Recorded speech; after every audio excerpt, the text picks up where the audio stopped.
Hello everyone आज video को आपण मानक स्वागत। तो पिला माने आपण मानकर सबु अपेक्षार अंत घटी जाइए। तो वर्तमान Utkal University first semester result बर्तमान बाहरी जाइए। उत्कल यूनिवर्सिटी रेगुलर पिलांकर। तो पिलाने आपण मानक ये प्रूफ देखे दौची। आपण माने उत्कल यूनिवर्सिटी ऑफिशियल वेबसाइट को जाइए UUEMS सर्च करेंगे। तलू टिके आसवे देख ये लिखाई प्रोविजनल रिजल्ट।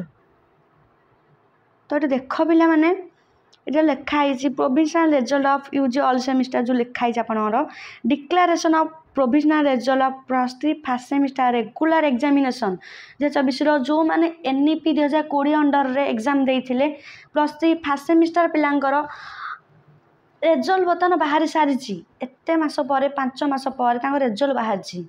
तो पिला माने मु आपन को सठिक इनफॉरमेशन देथिली ए वीक भीतर आपन रिजल्ट आ नोटिस दुईटा आसीबो। आ भी कहितली ता सहित आग फास्ट सेमिस्टर रिजल्ट आसीबो देन आपन फोर्थ सेमिस्टर रिजल्ट आसीबो।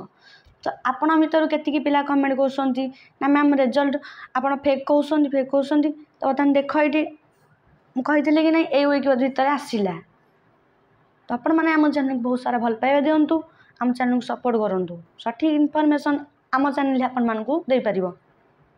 तो देख आपण माने केमती रिजल्ट चेक करेंगे। तो पिला माने देख आपण माने केमती रिजल्ट चेक करेंगे ये आपण मानक अच्छी आपण माने जस्ट सिंपल या पर क्लिक करेंगे। देख मु रिजल्ट चेक करी गोटे पिलार आपण मान को देखाऊँगी। तो देख ये स्टूडेंट लॉगिन एमती गोटे पेज आपण मान को शो कर। आपण माने सिंपली कौन करेंगे आपण को जो एडमिट कार्ड रे 16 डिजिट रजिस्ट्रेशन नंबर लिखाई ताकू आपण माने सिंपली कॉपी करके एटी पेस्ट कर पारे किंबा आपण माने जे मन रखिथिबे एटी सिंपली क्लिक करिवे। एटी देखो मु पकई देली बतन आमे जिबा देखो से तापर कोन देइछि से देइथिबो मोबाइल नंबर नहले डेट ऑफ बर्थ तुम इच्छा जोटा पकई परिबो। मोबाइल नंबर पकई दो सिंपल आपण माने को जल्दी हे जिवो। देखो मोबाइल नंबर पकई एठी मु जेमिति कहछि आपण माने ठीक सेमिति करन तो आपण माने रिजल्ट भल से बाहर जिवो। तो देखो हमारा पकईदबा मोबाइल नंबर तो आम सैला आम बर्तमान कौन करिया ना आम सबमिट करवा ये। तो देख बर्तमान रिजल्ट बर्तमान आम बाहर। तो हम देख बर्तमान पिलाने तो पिलाने देख बर्तमान आसी हारी देख आपण मानू एमती शो करदेव। देख ये आपण मैंने लिखाई से पास हो जाइए रेगुलर पे पास हो जाइए। तो बर्तमान आप शो मार्कसीट उपर क्लिक करेंगे। बर्तमान देख रिजल्ट बर्तमान बाहरी जाइए से पिलाटेर आपण मानक देख कही दौर कौटा कौन देख आपण मानक ये जस्ट सिंपली लिखाई आपण मानकर अनर्स कौटा कौन नहीं कौन कौन आप एग्जाम देते तापर आपण देखे दौर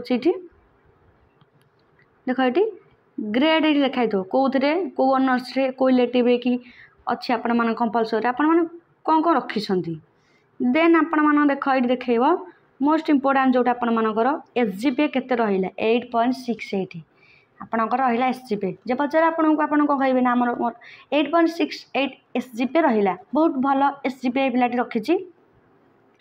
तो देख पिला माने आपणकर एठी यार किछ ओ ग्रेड आसीन आपण माने ऑलरेडी एठी देख ये पास हेछि क्रेडिट इंडेक्स हूँ 191 आपन को इम्पोर्टाट हूँ SGPA 1 8.68 है। आपण माने देखिए आपण मानकर पास होती कि ना बैक लगी कि किसी स्टार मार्क आसूची आपण मैंने भलसे टे चेक करेंगे। आपण मैंने रिजल्ट केमी ये वीडियो कमेंट रे निहाती लिखिए। आ जो मैंने आम चैनल को नुआ आसती आम चैनल को निहाती सब्सक्राइब करूँ आ फ्रेंड मान पाखक यही वीडियोटी निहाती शेयर करूँ। जो मैंने रिजल्ट बाहर कर पाना आपण मैंने ये वीडियो देखिए एमती बाहर करेंगे। आ SGPA रु मार्क केते कौन रहा टोटाल मार्क केते रखिले पास आपण मैंने कौन ये वीडियोटी मुझे पर करी आपण मैंने भल भाव टे रिजल्ट को चेक कर दिंतु फास्ट। तो पिला माने आशा करुँच आपर रिजल्ट बहुत भल हो मु कह अनुसार बर्तमान फास्ट सेमिस्टर रिजल्ट आसीगला। बर्तमान सेकेंड सेमिस्टर पर नोटिस बर्तमान बहुत शीघ्र आसी जाऊँगी पाखापाखि आम जी देखीचु इनफर्मेशन पचारूँ कंट्रोलर को से कहले 6 भितर आपंकर नोटिस आसीजिव रेजल्ट बर्तमान आज बाहर पड़ा किसी नहीं देख यही 5 दिन भितर आप नोटिस सेकेंड सेमिस्टर आसीजिव आम चैनल उपर बहुत भरोसा करूँ आपण मैंने आम चैनल आपण मानक प्रकृत इनफॉरमेशन दौर आ कौन चैनल देखा दरकार नहीं आम चैनल आपण मानक 100% आपण मानक इनफॉरमेशन दवापाई अच्छी आपण मानक टे सपोर्ट दरकार